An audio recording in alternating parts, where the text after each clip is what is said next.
এবার লক্ষ্মী ভাণ্ডারের মতোই ছেলেরাও পাবে প্রকল্পের টাকা। হ্যাঁ বন্ধুরা, তবে 1000, 2000 বা 3000 নয়, সরাসরি 6000 টাকা থেকে শুরু করে 10,000 টাকা করে প্রত্যেক মাসে ভাতা দেওয়া হবে।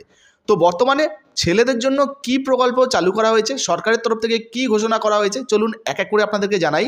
তাছাড়া কারা কারা এই সুবিধা পাবেন, কোথায় পাবেন বা কি করতে হবে এই সুবিধা পাওয়ার জন্য সেটাও জানাবো। তাই ভিডিওটা একটু স্কিপ না করে পুরোটা দেখুন। আপনি যদি আমাদের চ্যানেলে নতুন আসেন অবশ্যই চ্যানেলটিকে সাবস্ক্রাইব করে পাশের বেল আইকনটিকে অন করে রাখবেন এই ধরনের গুরুত্বপূর্ণ ভিডিও সবার আগে পাওয়ার জন্য। ফেসবুক থেকে দেখলে পেজটা ফলো করতে ভুলবেন না। তো চলুন বন্ধুরা ভিডিও শুরু করা যাক।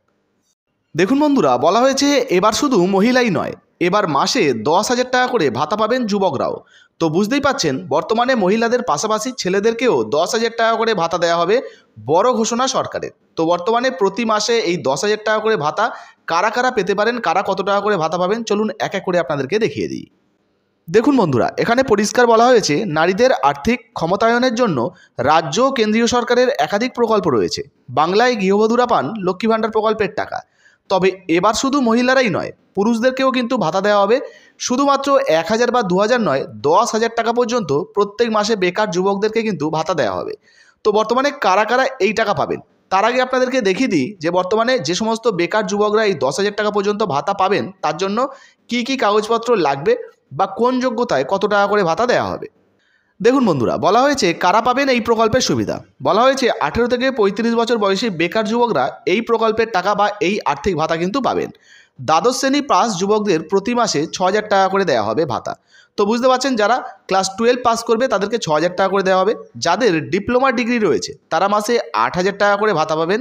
শুধু তাই নয়, স্নাতক পাস অর্থাৎ যারা গ্র্যাজুয়েশন কমপ্লিট করেছেন তাদেরকে 10,000 টাকা করে ভাতা দেওয়া হবে। তো বুঝতেই পারলেন বর্তমানে সর্বোচ্চ 10,000 টাকা করে বেকার ছেলেদেরকে কিন্তু প্রত্যেক মাসে ভাতা দেওয়া হবে। এবার যে প্রকল্পের বিষয়ে আপনাদেরকে জানাচ্ছি, এই প্রকল্পটির নাম হলো লাডলা ভাই প্রকল্প। চলুন এই প্রকল্পে কারা কারা পাবেন এই টাকা বা কারা এই সুবিধা পেতে পারেন সেটা দেখিয়ে দিই। তো দেখুন বন্ধুরা, পাশাপাশি বলা হয়েছে এই ঘোষণা করা হয়েছে মহারাষ্ট্র সরকারের তরফ থেকে। বিধানসভা নির্বাচনের আগেই বড় চমক দিয়েছেন মুখ্যমন্ত্রী একনাথ শিন্ডে। বলা হয়েছে দেখুন, এই প্রকল্পের নাম দেওয়া হয়েছে লাডলা ভাই যোজনা। এই প্রকল্পের অধীনে রাজ্যের যুবকদের 6,000 টাকা থেকে 10,000 টাকা করে আর্থিক ভাতা দেওয়া হবে। 1 বছরের জন্য শিক্ষানবিশ হিসাবে, অর্থাৎ বিভিন্ন কোম্পানিতে কিন্তু কাজের ট্রেনিং বা কাজের কিন্তু সুযোগও দেওয়া হবে। তো বুঝতেই পারলেন বন্ধুরা, মহারাষ্ট্র সরকারের তরফ থেকে ইতিমধ্যে কিন্তু এই ঘোষণা করা হয়েছে। মহারাষ্ট্রে যে সমস্ত বেকার ছেলেরা রয়েছে তারা যদি এখনও পর্যন্ত কোনো ভালো কাজ বা চাকরি না পেয়ে থাকে তাদেরকে কিন্তু এই প্রকল্পের মাধ্যমে 6,000 টাকা থেকে শুরু করে 10,000 টাকা পর্যন্ত ভাতা দেওয়া হবে। তবে পশ্চিমবঙ্গের ছেলেরা কিন্তু এই সুবিধা পাবেন না।